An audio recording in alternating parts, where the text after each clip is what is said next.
ছেলে পাস করে চাকরি পেয়েছে, প্রথম বেতন পেয়ে নতুন বাইক কিনেছে। খুব উত্তেজিত ছিল সে, বাড়ির সবাইকে দেখাতে চাইছিল। আমাকে বল একটু ঘুরিয়ে আনবে। আমি রাজি হলাম, পেছনে বসলাম তার। হেলমেট পরে নিলাম দুজনেই। শহরের রাস্তায় ঘুরতে লাগলাম। ছুটন্ত বাইক আমার বুকে ভয়ের ধুকপুকুনি, কিন্তু ছেলের প্রতি অগাধ বিশ্বাস ছিল। পাকা ড্রাইভার সে, জানতাম আমি ছেলের শহর ছাড়িয়ে নিয়ে গেল আমাকে হাইওয়েতে। তারপর একটা নির্জন রাস্তায় হঠাৎ বাইক থামালো সে। চারদিকে গাছপালা, লোকজন নেই। রাস্তার পাশে ছোট একটা চায়ের দোকান, কেউ ছিল না সেখানে। আমি জিজ্ঞেস করলাম কেন থামালে। ছেলে বাইক স্ট্যান্ডে রেখে আমার দিকে ফিরে বসল, হেলমেট খুলে ফেল দুজনেই। তারপর তার চোখে চোখ রেখে এই কথাগুলো বল। আমি হতবাক, কি উত্তর দেব ভেবে পেলাম না। দূরে একটা বাইকে গিয়ে আসছিল, তার হর্ন শুনে চমকে উঠলাম আমি। নতুন বাইকে চড়ে ছেলে আমাকে নতুন জীবনের প্রস্তাব দিল। আমি বিশ্বাস করতে পারছিলাম না যখন সে বলল, মা আমি তোমাকে এভাবেই নিয়ে যেতে চাই, দূরে যেখানে কেউ আমাদের চিনবে না। তোমাকে বিয়ে করতে চাই, আমার স্ত্রী হিসেবে পাশে চাই। রাজি আছো? এই গল্পটি সম্পূর্ণ শুনলে আপনাদের পানি অটোমেটিক বের হয়ে যাবে। যত দ্রুত সম্ভব হাতের কাছে টিস্যু নিয়ে বসে পড়ো।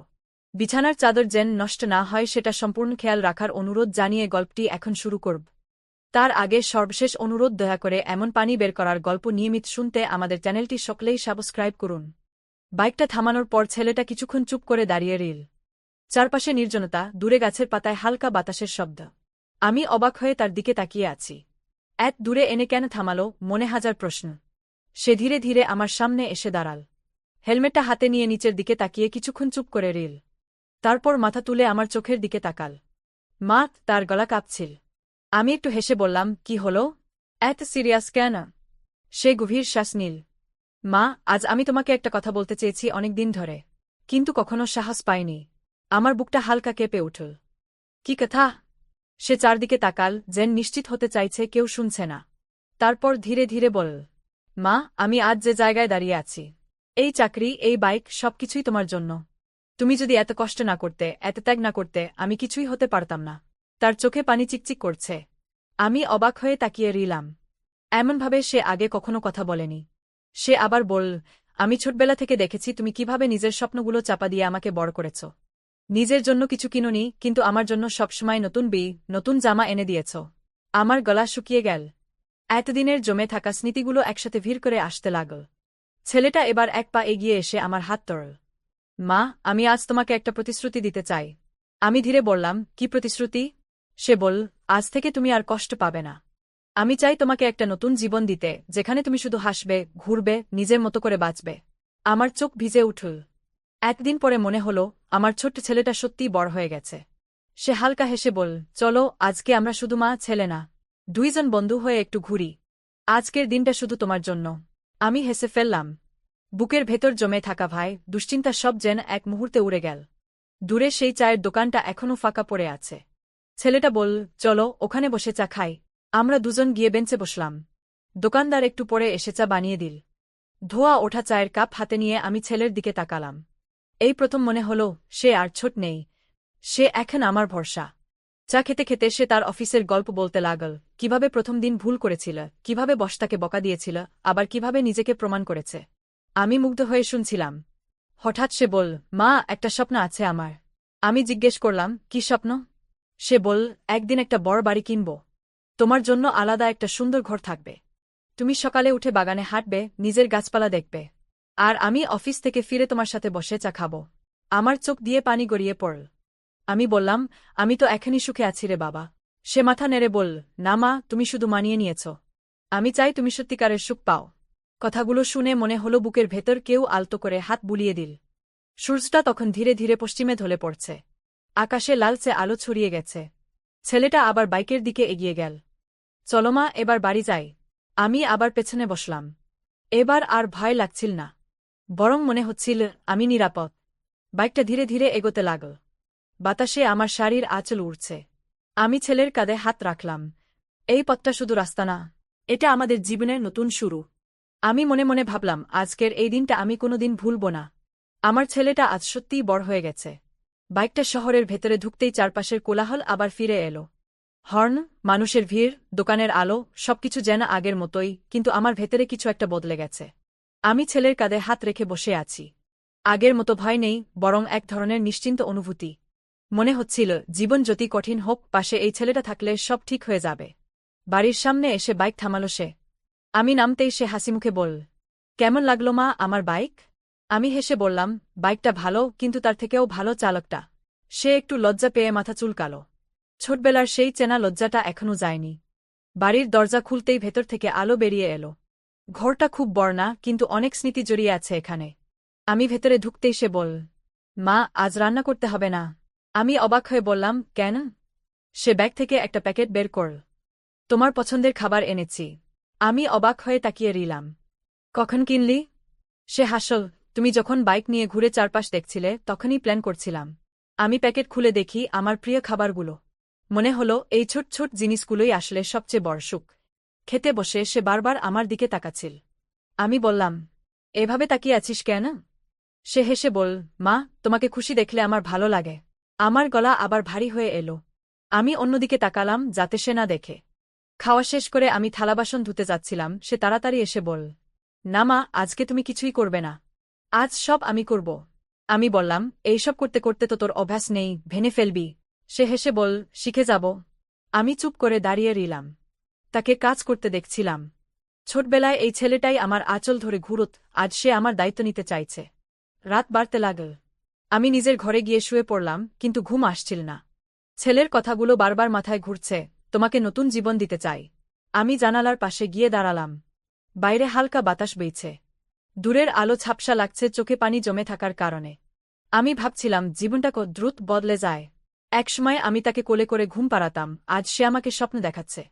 হঠাৎ দরজায় টোকা পড়ল। মা, ঘুমিয়ে পড়েছ? আমি বললাম, না, আয়। সে ভেতরে ঢুকে একটু অস্বস্তি নিয়ে দাঁড়িয়ে রইল। কি হয়েছে? আমি জিজ্ঞেস করলাম।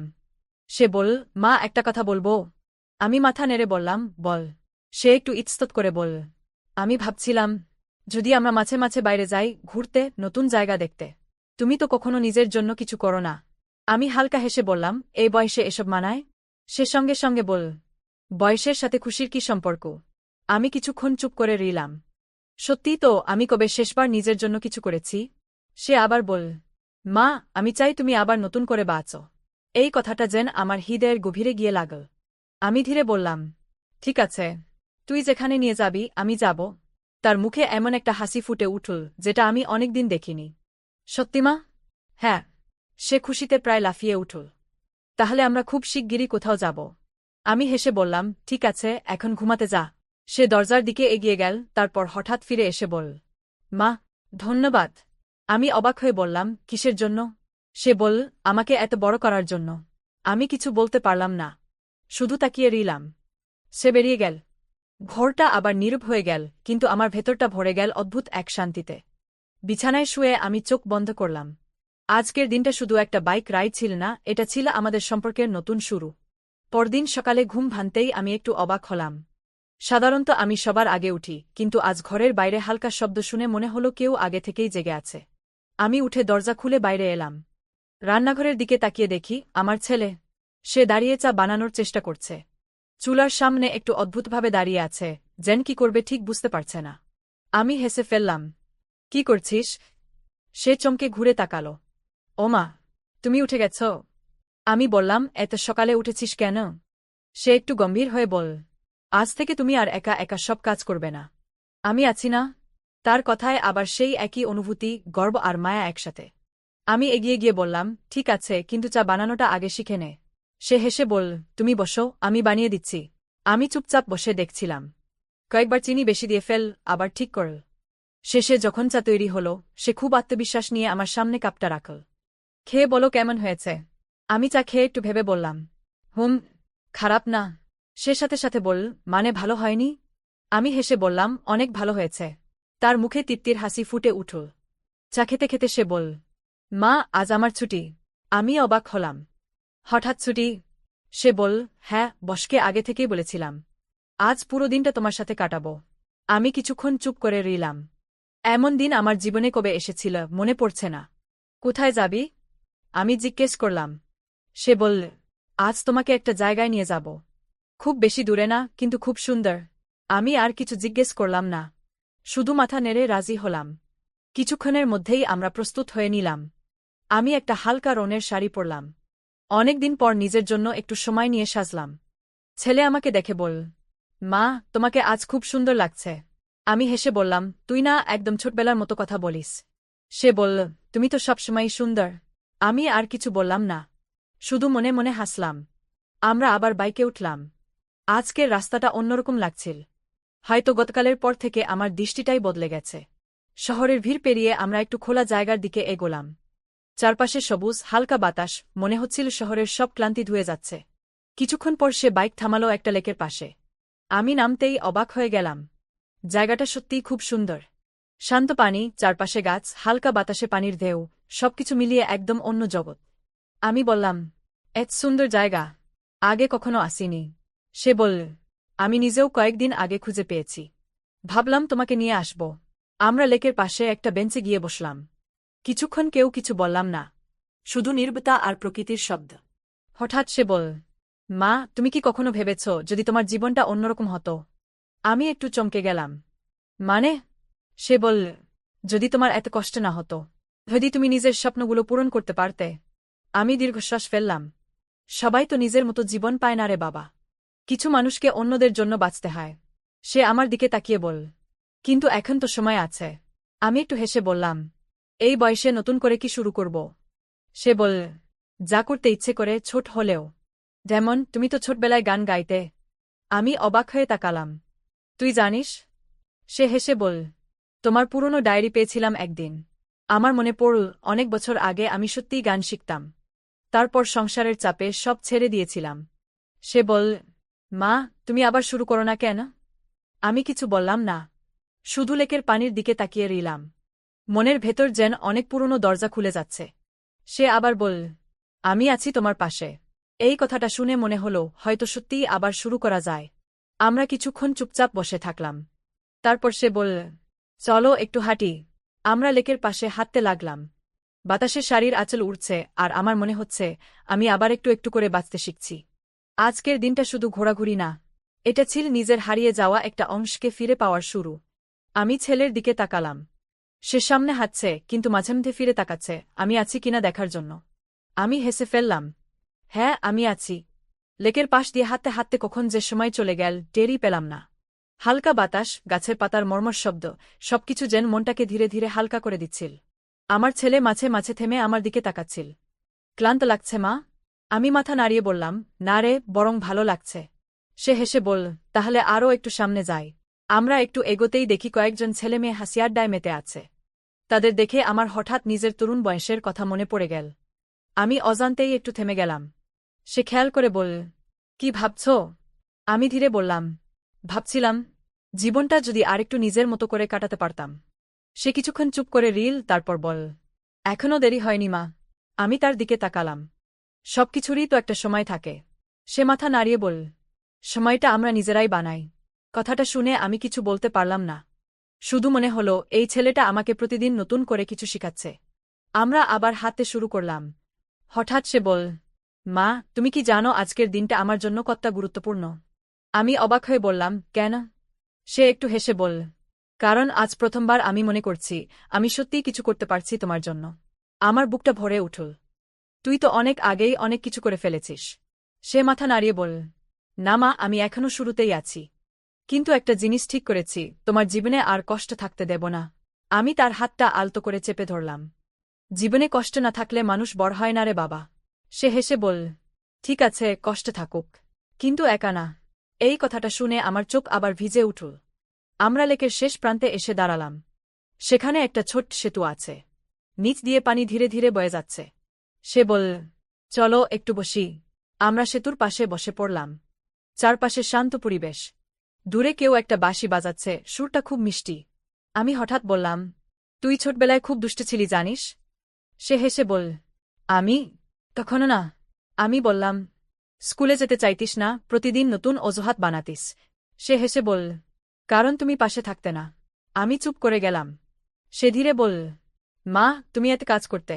আমি তখন বুঝতাম না। এখন বুঝি। আমি তার দিকে তাকালাম। কি বুঝিস? সে বল, তুমি নিজের জীবনটা থামিয়ে আমাকে এগিয়ে দিয়েছ। আমার গলা ভারী হয়ে গেল। সব মাই তো এটা করে। সে মাথা নাড়িয়ে বল, কিন্তু আমি সেটা ভুলে যাইনি। কিছুক্ষণ আমরা চুপ করে রইলাম। হঠাৎ সে বল, মা, একটা কথা বলবো? বল। সে একটু লজ্জা পেয়ে বল, আমি ভাবছি কিছুদিনের মধ্যে তোমাকে নিয়ে কোথাও দূরে ঘুরতে যাব। আমি অবাক হয়ে বললাম, দূরে মানে? সে বলল, হয়তো পাহাড়ে অথবা সমুদ্রের পাশে, যেখানে তুমি আগে কখনো যাওনি। আমার মনে একটা অদ্ভুত আনন্দ ছড়িয়ে পড়ল। সত্যি নিয়ে যাবি? সে বলল, হ্যাঁ, এটা আমার ড্রিম প্রজেক্ট। আমি হেসে ফেললাম, এত বড় কথা বলছিস? সে বলল, দেখো না আমি পারি কিনা। সূর্য তখন প্রায় ডুবে গেছে, আকাশে লালকমলা রঙের মিশ্রণ। সেই আলোতে আমার ছেলের মুখটা আলাদা করে উজ্জ্বল লাগছিল। আমি মনে মনে ভাবলাম, এই ছেলেটা শুধু আমার সন্তান না, সে আমার সবচেয়ে বড় শক্তি। আমরা ধীরে ধীরে ফিরে আসতে লাগলাম। বাইক চালানোর সময় সে একটু ধীরে চালাচ্ছিল, যেন এই সময়টাকে আরও একটু দীর্ঘ করা যায়।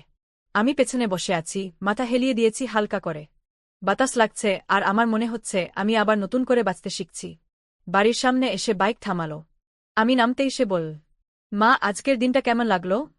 আমি একটু ভেবে বললাম, অনেক দিন পর মনে হলো। আমি শুধু মা না, আমি একজন মানুষও। সে কিছুক্ষণ চুপ করে রিল, তারপর হাসল। এটাই তো চাই। আমরা ভেতরে ঢুকে পড়লাম। রাতের নির্বতা ধীরে ধীরে চারপাশে নেমে এলো। কিন্তু আমার মনে একটাই অনুভূতি, এই পথটা এখানেই শেষ না। সেদিন রাতে ঘুমটা অন্যরকম ছিল, গভীর, শান্ত আর স্বস্তিতে ভরা। অনেক দিন পর মনে হচ্ছিল মনের ভেতরের চাপগুলো একটু হলেও হালকা হয়েছে। সকালে ঘুম ভাঙতেই বুঝলাম আজ ঘরে এক অদ্ভুত প্রশান্তি। জানালা দিয়ে রোদ ঢুকছে, পাখির ডাক, সবকিছু যেন একটু বেশি সুন্দর লাগছে। আমি ধীরে উঠে বসতেই দেখি দরজার সামনে একটা ছোট্ট কাগজ পড়ে আছে। আমি অবাক হয়ে সেটা তুলে নিলাম। কাগজে লেখা, মা, ঘুম ভাঙলে আমাকে কল দিও, একটা সারপ্রাইজ আছে। আমি হালকা হেসে ফেললাম। ছেলেটা দিন দিন আরও রহস্যময় হয়ে উঠছে। আমি ফোনটা হাতে নিয়ে কল করতেই সে সঙ্গে সঙ্গে রিসিভ করল। গুড মর্নিং মা। আমি বললাম, এই সকালে আবার কি প্ল্যান করেছিস?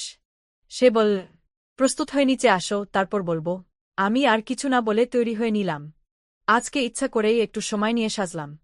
নিজের প্রতি যত্ন নেওয়ার অভ্যাসটা যেন আবার ফিরে আসছে। নিচে নামতেই দেখি সে বাইকের পাশে দাঁড়িয়ে আছে। কিন্তু আজ তার চোখে অন্যরকম উচ্ছ্বাস। চলো মা। আমি বললাম, কোথায়? সে হেসে বলল, আজ বেশি প্রশ্ন না, শুধু আমার ওপর ভরসা রাখো। আমি কিছু না বলে উঠে বসলাম। বাইকটা আজ শহরের অন্যদিকে যাচ্ছিল। নতুন রাস্তা, নতুন মোড়, আমি আগে কখনো এই দিকে আসিনি। কিছুক্ষণ পর সে একটা বড় বিল্ডিংয়ের সামনে বাইক থামালো। আমি নামতেই দেখি সামনে একটা সাইনবোর্ড, মিউজিক একাডেমি। আমি অবাক হয়ে তার দিকে তাকালাম। সে হেসে বলল, চলো ভেতরে। আমি একটু থেমে বললাম, এখানে কেন? সে ধীরে বলল, মা, তুমি আবার গান শুরু করবে না? আমার বুকটা কেঁপে উঠল। আমি? এই বয়সে? সে বলল, বয়স না, ইচ্ছে বড় কথা। আমি কিছু বলতে পারছিলাম না। সে আমার হাতটা ধরে ভেতরে নিয়ে গেল। ভেতরে ঢুকতেই কিছু বাচ্চা গান প্র্যাকটিস করছে। একজন শিক্ষক হারমোনিয়াম নিয়ে বসে আছেন। সেই সুরটা শুনে আমার শরীর শিউরে উঠল। কত বছর পর এই পরিবেশ। ছেলে বলল, স্যার, এটাই আমার মা। আমি যেটা বলেছিলাম। শিক্ষক আমার দিকে তাকিয়ে হাসলেন। আপনি কি আগে গান শিখতেন? আমি একটু লজ্জা পেয়ে বললাম, অনেক বছর আগে। তিনি বললেন, সঙ্গীত কখনো পুরনো হয় না। আবার শুরু করতে দেরি নেই। আমার চোখে পানি চলে এলো। ছেলেটা পাশে দাঁড়িয়ে বলল, মা, প্লিজ চেষ্টা করো। আমি ধীরে মাথা নেড়ে বললাম, ঠিক আছে, চেষ্টা করব। সেই মুহূর্তটা আমার জীবনের একটা মোড় হয়ে রইল। আমার ছেলে আমার জন্য একটা নতুন দরজা খুলে দিল। কিছুক্ষণ পর আমরা বাইরে বের হলাম। আমি এখনও একটু অবাক হয়ে আছি। তুই এসব কবে ঠিক করলি? সে বলল, সেদিন তুমি বলেছিলে তোমার গান গাওয়ার ইচ্ছে ছিল। তখন থেকেই ভাবছিলাম। আমি তাকে কিছুক্ষণ চুপ করে দেখলাম। তারপর ধীরে বললাম, তুই শুধু আমার ছেলে না, তুই আমার জীবনের সবচেয়ে বড় উপহার। সে হেসে বলল, আর তুমি আমার সবচেয়ে বড় শক্তি। আমরা আবার বাইকে উঠলাম। আজকের রাস্তাটা যেন আরও আলোকিত লাগছিল। আমার মনে হচ্ছিল আমি সত্যিই নতুন একটা জীবন শুরু করতে যাচ্ছি। শুধু মা হিসেবে না, নিজের স্বপ্ন নিয়ে একজন মানুষ হিসেবে। বাড়ি ফিরে আমি আয়নার সামনে দাঁড়ালাম। নিজেকে দেখলাম নতুন চোখে। হয়তো সময় চলে গেছে, কিন্তু স্বপ্ন এখনও বেঁচে আছে। আর সেই স্বপ্নকে আবার জাগিয়ে তুলেছে আমার ছেলে। আমি ধীরে হাসলাম। পরদিন সকালটা যেন অন্যরকম এক উত্তেজনা নিয়ে শুরু হল। আজ আমার জীবনের নতুন এক অধ্যায়ের প্রথম দিন, মিউজিক একাডেমিতে প্রথম ক্লাস। অনেক বছর পর এমন অনুভূতি হচ্ছে যেন আমি আবার নতুন করে কিছু শুরু করতে যাচ্ছি। একটু ভয়, একটু লজ্জা, আর ভেতরে ভেতরে একটা চাপা আনন্দ। আমি আলমারির সামনে দাঁড়িয়ে কি পরব সেটা ভাবছিলাম। এতদিন পরে নিজের জন্য সাজগোজ কেমন যেন অচেনা লাগছে। ঠিক তখনই দরজায় টোকা। মা, রেডি? আমি বললাম, হ্যাঁ, আসছি। দরজা খুলতেই সে আমাকে একদৃষ্টিতে দেখল। ওয়াও, মা, তোমাকে আজ একদম অন্যরকম লাগছে। আমি হেসে বললাম, বেশি বাড়িয়ে ফেলিস না। সে বল, সত্যি বলছি। তার চোখের সেই গর্বটা আমি স্পষ্ট দেখতে পেলাম। আমরা দুজন একসাথে বের হলাম। আজ বাইকের পেছনে বসে আমার মনে হচ্ছিল আমি কোথাও যাচ্ছি না, বরং নিজের কাছেই ফিরছি। রাস্তার প্রতিটা মোড় যেন নতুন করে চোখে পড়ছে। কিছুক্ষণ পর আমরা একাডেমিতে পৌঁছালাম। ভেতরে ঢুকতেই আবার সেই সুর, হারমোনিয়ামের নরম ধ্বনি, কারো গলার আলাপ। আমার বুকটা কেঁপে উঠল। ছেলে বলল, মা, ভয় লাগছে? আমি একটু হেসে বললাম, একটু তো লাগছেই। সে বলল, আমি বাইরে আছি, তুমি শুধু শুরু করো। আমি ধীরে ভেতরে ঢুকলাম। শিক্ষক আমাকে দেখে বললেন, আসুন, আজ থেকে আপনার নতুন যাত্রা শুরু। আমি বসে পড়লাম।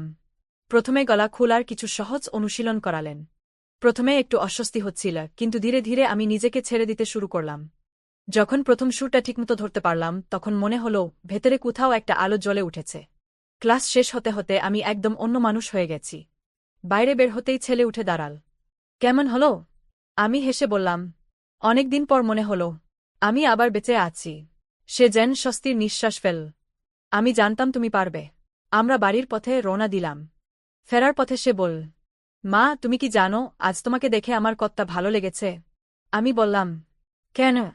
সে বলল, কারণ আজ তুমি শুধু আমার মা না, তুমি নিজের জন্যও কিছু করছ। আমি কিছুক্ষণ চুপ করে রইলাম।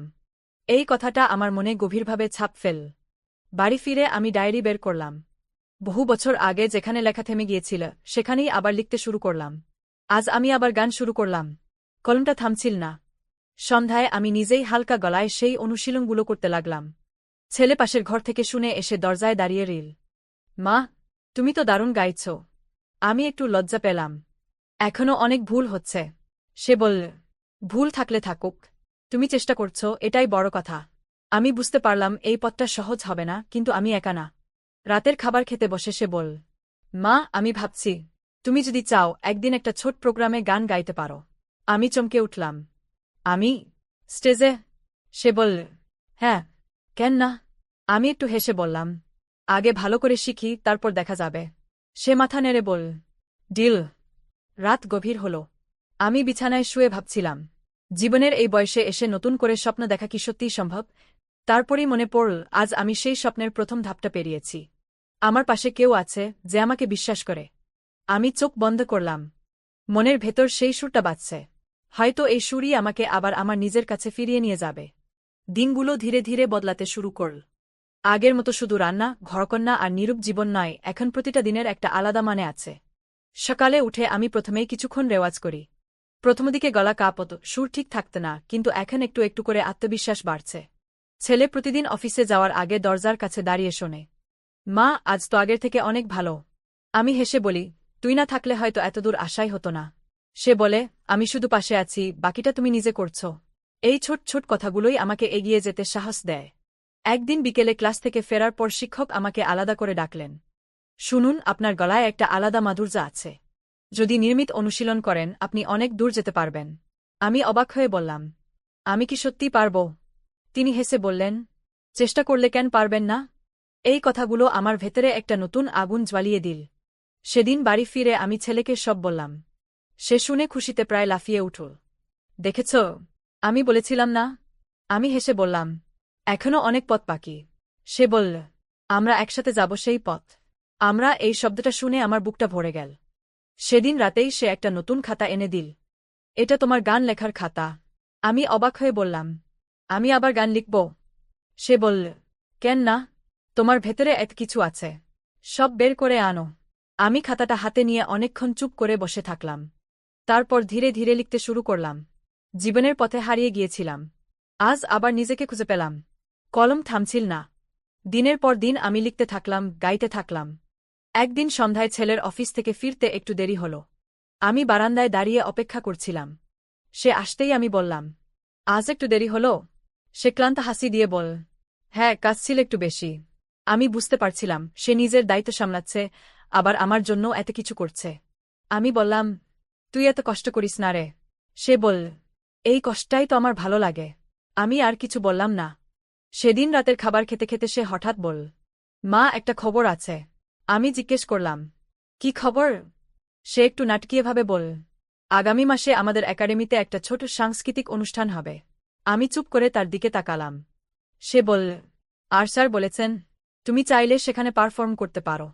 আমার হাত থেমে গেল। আমি? সে বলল, হ্যাঁ তুমি। আমার বুকের ভেতর ধুকপুক শুরু হয়ে গেল। আমি পারব তো? সে আমার দিকে তাকিয়ে দ্বিগলায় বলল, তুমি অবশ্যই পারবে। আমি কিছুক্ষণ চুপ করে রইলাম। মনের ভেতর